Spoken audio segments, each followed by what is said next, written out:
আমার সেই রাষ্ট্রকে ভালো বুঝেন যেই রাষ্ট্র হাসিনার ছিল, সেই একই দুর্নীতিগ্রস্ত পুরনো বন্দোবস্তের রাষ্ট্র।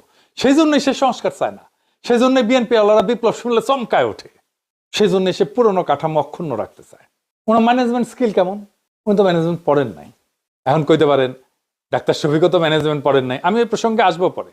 তারেক রহমান ম্যানেজমেন্ট পড়েন নাই, প্র্যাকটিসও করেন নাই, করার সুযোগ পান নাই, কোথাও কোথাও চাকরি করেন নাই, চাকরি বাকরি করেন নাই। উনি বিশাল রাষ্ট্র নামের সংগঠন চালাইবেন কেমনে?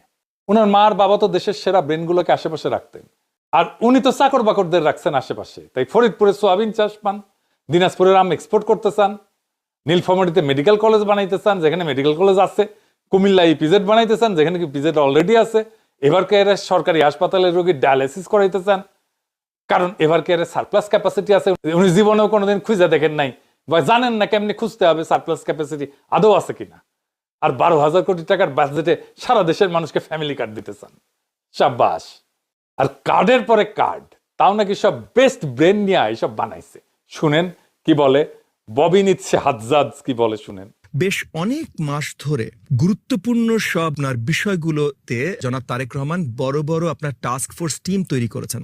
হেলথ সেক্টর বলেন, এডুকেশন সেক্টর বলেন, এডুকেশনটার সাথে আমি নিজেই অতপ্রতভাবে জড়িত ছিলাম। আরো অনেকগুলো সেক্টরে গুরুত্বপূর্ণ টিমস তৈরি করেছেন পুরো ওয়ার্ল্ড, বাংলাদেশের যারা বেস্ট বিশেষজ্ঞ আছেন তাদেরকে নিয়ে।